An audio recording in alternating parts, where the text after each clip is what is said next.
হাতে ডইলা ঝাল ঝাল ভর্তা, ওফ! ঠান্ডা ঠান্ডা দই বড়ার স্বাদ এত মজা, বলার মতো না।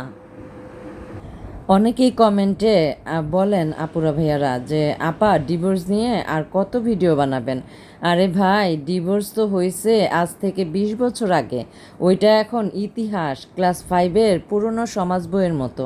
আমি তো জাস্ট মাঝে মাঝে মনে করাইয়া দেই যে একটা ভুল মানুষ জীবন থেকে মাইনাস হইলে জীবন কতটা প্লাস আর সুন্দর হইতে পারে।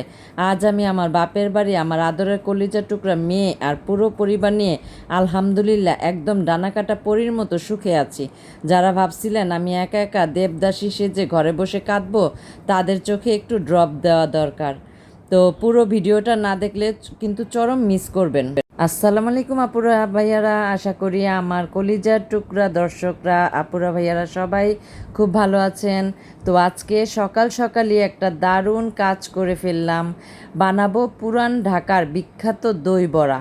তার জন্য কি লাগবে জানেন? মাসকলাইয়ের ডাল। আমি মাসকলাইয়ের ডাল নিয়ে নিলাম একটা হাঁড়ির মধ্যে। তো এখন মাসকলাইয়ের ডালগুলোকে আমি পানিতে ভিজিয়ে রাখবো। যদিও এই ডালটা রাতে ভিজিয়ে রাখলে আমার ভালো, মাসকলাইয়ের ডালটা এটাকে আমি 4-5 ঘন্টা ভিজিয়ে রাখবো লোকের কারণ ভালো, দেরিতে হইলেও শুরু করা ভালো। জীবনটাও এই ডালের মতোই বোনরা, একটু সময় দিলে, যত্ন পেলে শক্ত জিনিসও নরম আর তুলতুলে হয়ে যায়। ডাল ভিজাইয়া আমি বসে থাকি নাই, জলদি জলদি আলু সিদ্ধ বসিয়ে দিয়ে লেগে গেলাম রান্নাঘর পরিষ্কার করতে। তো বাপের বাড়ি আছি বলে কি হাত পা গুটিয়ে বসে থাকবো? একদম না।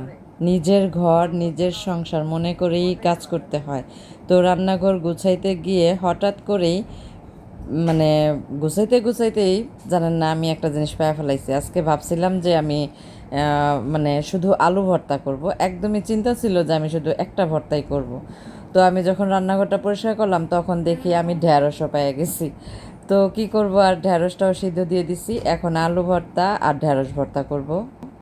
অনেকেই বলে বাপের বাড়ি মেয়েরা নাকি বোঝা হয়ে থাকে। আমি বলি কি জানেন, যে মেয়ে নিজের পায়ে দাঁড়াতে জানে, যে মেয়ে ভালোবাসতে জানে, সে বাপের বাড়ি কেন, দুনিয়ার যেখানেই যাবে সেখানে লক্ষ্মী হয়ে আলো ছড়াবে।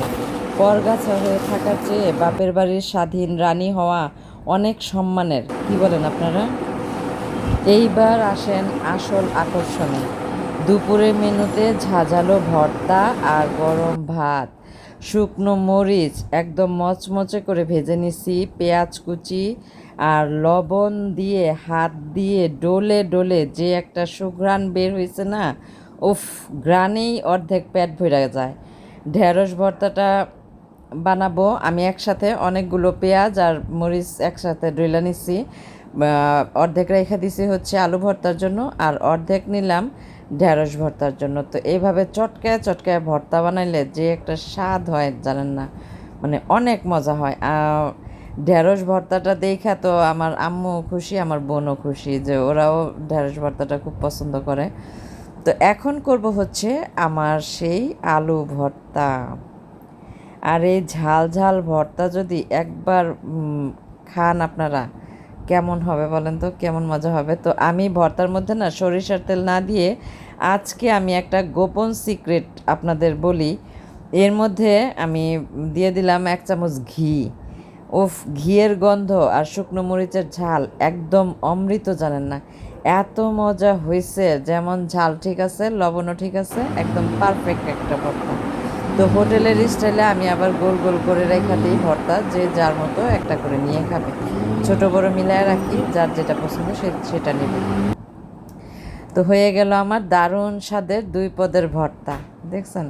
এখন হচ্ছে ভাত খাবার পালা। তো গরম ভাতের সাথে এই ঝাল ঝাল ভর্তা মুখে দিলে মুখের ভেতর যেন আনন্দের উৎসব শুরু হয়ে গেল। এত মজা হয়েছে বলে বোঝাতে পারবো না।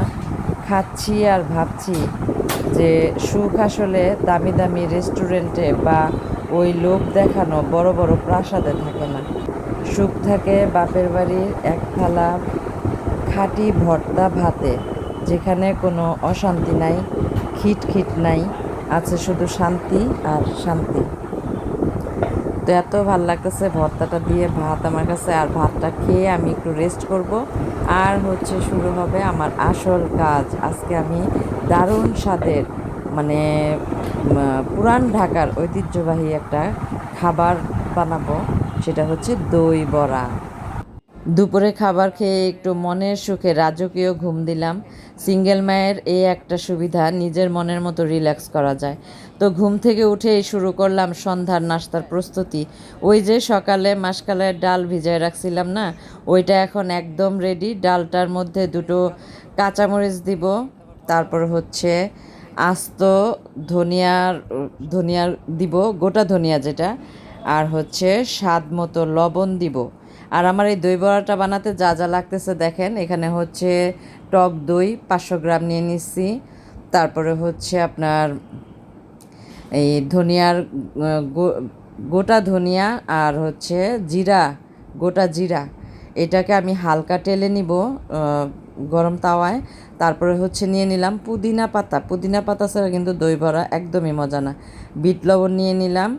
তো আমি এখন এই দই বড়াটা বানানোর জন্য আমার সেই ইটা কি বলে মাসকালাই ডালটাকে আমি আমার জারের মধ্যে নিয়ে নিলাম।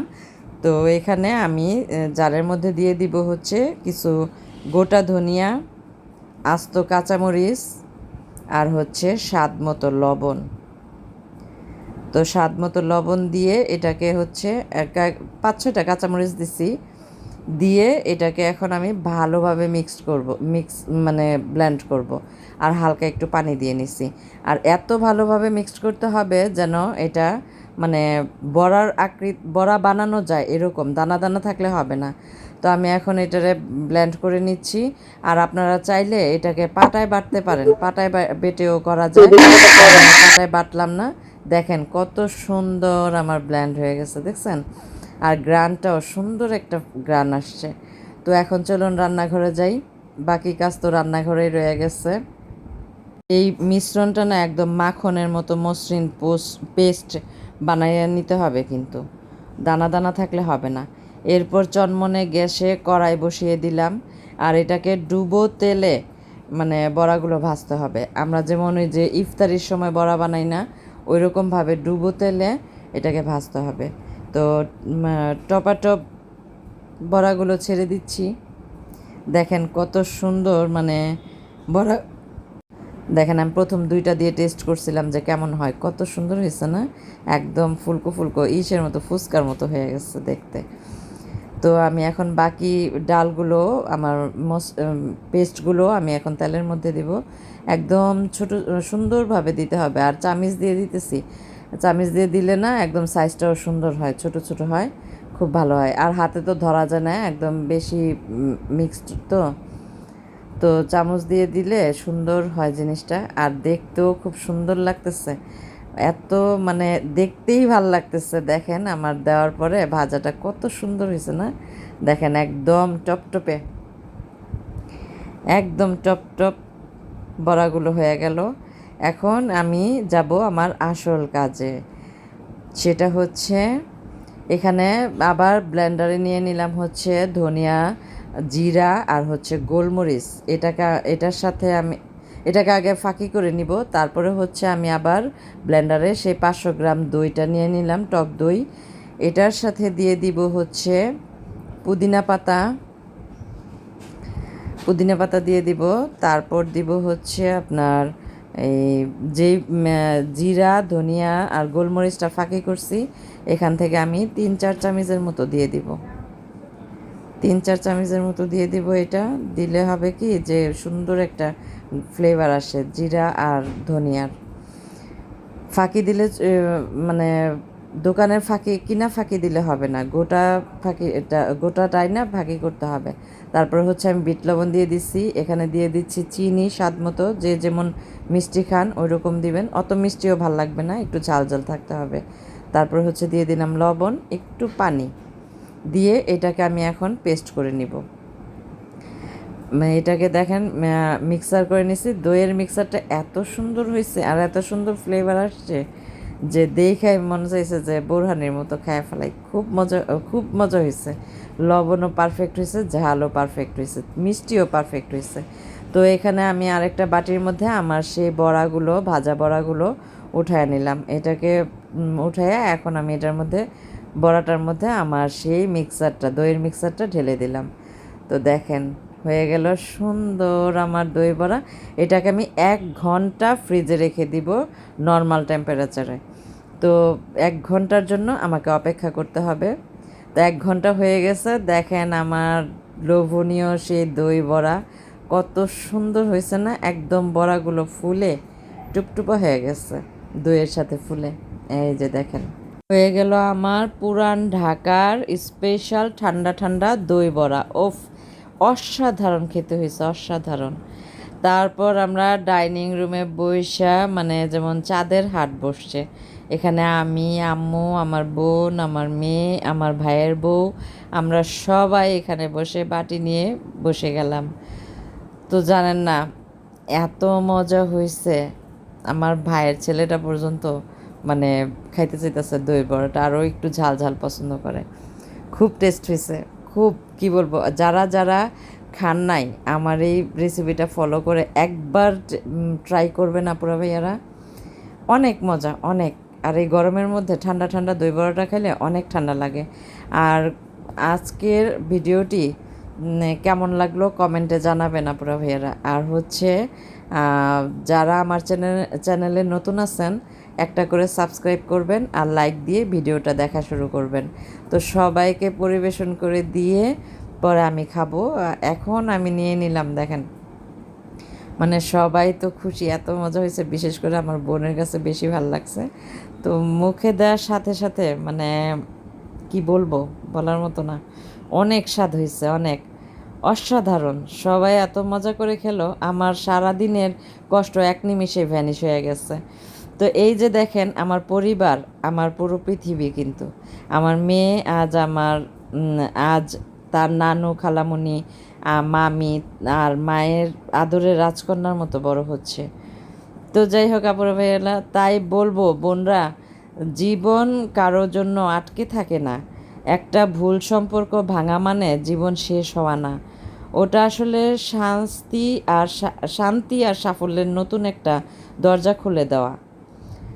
যাই হোক, আজকের এই মজাদার ব্লগটা কেমন লাগলো কমেন্টে জানাবেন।